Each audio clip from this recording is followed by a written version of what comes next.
It's the 11th chapter of John's Gospel, chapter 11. No connection with bankruptcy, although it's in the news. It's the 11th chapter. Last week it was the 9th chapter. In John's Gospel, John talks about signs. He never uses the word miracle. He talks about signs. There are at least 7 that are counted for, and at the end of his Gospel he says there were many more signs that Jesus performed, not recorded here. What happened took place.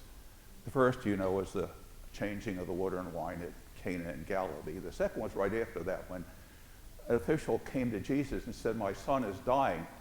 And Jesus said, very quickly, be aware of God's presence. And he left, and he went home and found out that exact time that Jesus said this, the day before his son was alive.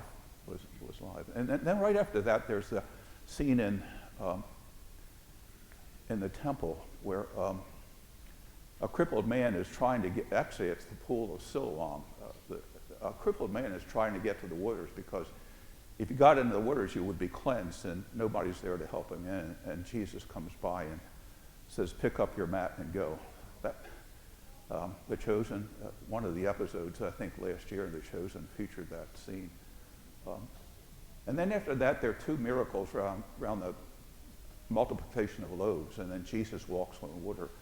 And the next one after that is what we celebrated last week of the man born blind, and Jesus makes him able to see again. And today is the 7th one. There were 7 days of creation, 7 days of creation, and this kind of falls on that last day of creation.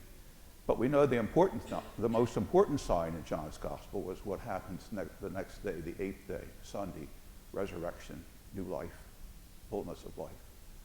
I am the resurrection and the life.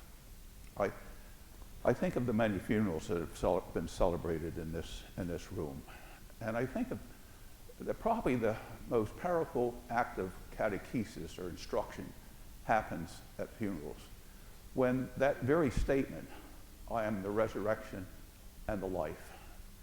We need to focus on the last 3 words, "and the life." Jesus is talking about us. He knows that he's going to die. Lazarus had died. But it's not the end.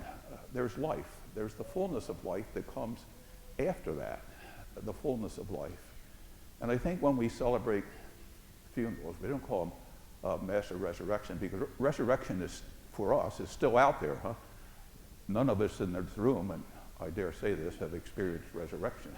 But we have in so many ways, so many almost microscopic ways. I had salmon Friday night. I love fish. Salmon's one of my favorites. It was delightful. Even we're abstaining, It was a delightful moment. These little pieces of flesh, pick it up. It tasted so good. So I equated that with what we're talking about this morning, new life, resurrection and the life. There are signs of life all around us. And in the midst of that is tragedy. Coming around from my home, I passed the scene where those 6 construction workers were killed. Very innocent, hardworking family members, completely unaware of what happened. And it was unthinkable that this tragedy would happen, that such a narrow place that this car toppled over and killed them. How do we make sense out of that? I think the first couple lines of today's gospel, the gospel writer, John the Evangelist, talked about Mary, the sister of Martha, mentioned that Mary would be the one to anoint Jesus' feet. Well, guess what?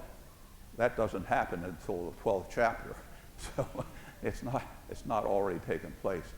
But Mary has, I think, a little leg up on her sister Martha. She comes and she falls at Jesus' feet in an act of worship, saying, "I know you're the resurrection and the life." I think there are degrees of belief. The famous one of Thomas saying, "I believe, Lord, but help my unbelief." There are moments, I think, when something touches us, when we see, this is absolutely remarkable. This is a sign of life, just a little bite of salmon, you know. And something kind of clicks over, and you start to think about what Jesus has meant to us. Jesus wept, and I think what Jesus wept for is the realization of what he was going to actually do in his crucifixion, death, and resurrection. He was going to change the whole thing. Death is not the end. Death is the big sin. It's what keeps us from God. At least the Israelites felt it kept us from God. The big moment of death is like the ultimate sin. He's destroying death. He's destroying sin. He's destroying that which keeps us from God. I am the resurrection and the life. And the life. So we're in this room, and I think many of us have been to Christian Catholic funerals. It starts out, as you remember, with the blessing of the body with holy water. And it recalls Paul's statement that this is the second death. The first death we die is the death of baptism, the death that happens for us at the moment of baptism. We die to Christ, which means we live with Christ. We come into the fullness of life. I am the resurrection and the life. And if there are moments when that belief seems to wither and become somewhat impossible to believe, that someone can come back from the dead and do what Jesus did, get ready for some surprises that are going to trick you into believing, yeah, no, he's not dead but alive. He is indeed my Lord. He has destroyed death. He has destroyed sin. He has destroyed whatever it is that keeps us from God. It's just completely annihilated it.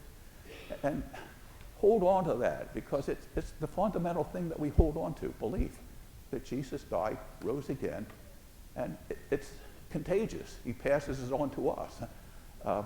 That second reading from Paul saying, the spirit that infected Christ is the spirit that infects us, that comes to us. Deep down where we begin to be, that's the same spirit, the spirit that was in Jesus.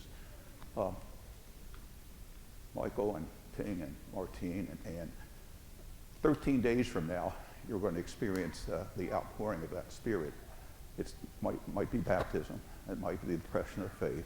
It might be the anointing with chrism. It's a statement of what you've come to understand is happening in your life. It's meaningful, not just to you, but for this whole congregation. It touches a lot of people. We give thanks that you are doing what you do, because that means that some people out there think what we're doing is pretty important. And at times we're convinced of that. At times that we might doubt that. But for the most part, we're holding on to it, and we're saying that what we do in these sacramental moments, this very moment itself, the Eucharist, that's the kingpin, huh? That's where we say that Jesus died and rose again, and the reception of his body and blood. That's a statement of how immersed God is in our human life, in things that are terribly, terribly human, that we can't kind of piece together in terms of what's really going on. But the profound thing that we're called to is a belief that Jesus is not dead but alive. And he's not out there or over there, but inside us. Deep down where we begin to believe, that's where God is. That's where Jesus is. And so we kind of, there's some questions about Lazarus. He'll die again. So this wasn't resurrection so much as it was resuscitation. And there's some question that maybe the folks at the time may have had it. Was he really dead in the tomb? Martha says he'll stink. That's a sign that she's not there yet in terms of the fullness of resurrection belief. If she believed that Jesus Christ was the resurrection and the life, she'd say she had known that he's perfectly alive. But she says to Jesus, no, he stinks. And Jesus, and he makes this wonderful prayer to God. He hesitates before he goes over there. Did you pick that up at the beginning? He took some time. It wasn't too far away that he had to go. Bethany, he was across the Jordan. He had just left. He had left Galilee and come down and was across the Jordan where John used to baptize. And so Bethany is not too far from Jerusalem itself. So it wasn't like he had to go a long way. So he comes and he's there, and he makes this prayer to God, and he weeps. And I think part of that weeping is what he's facing himself. As soon as Lazarus is raised from the dead, The authorities are going to say, there it is, there it is.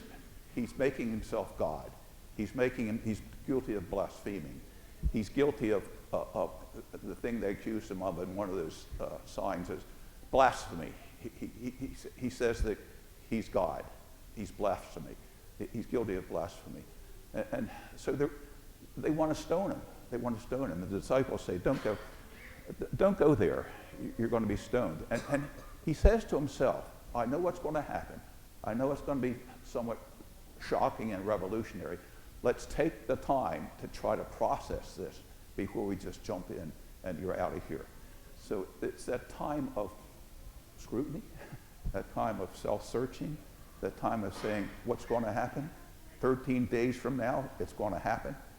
And it's going to be real. It's going to be tangible. It's going to be a matter of your body and soul, the totality of your personality. So he takes that time and he comes, and the process, he comes out and he's not stinking. He's wrapped up like, when Jesus rose from the dead, all those wrappings were gone. He walked out and the wrappings were left in the tomb. Here the wrappings are still on Lazarus. So Jesus says, untie him, let him go. So 13 days from now, you're going to be untied, freed up, and let go.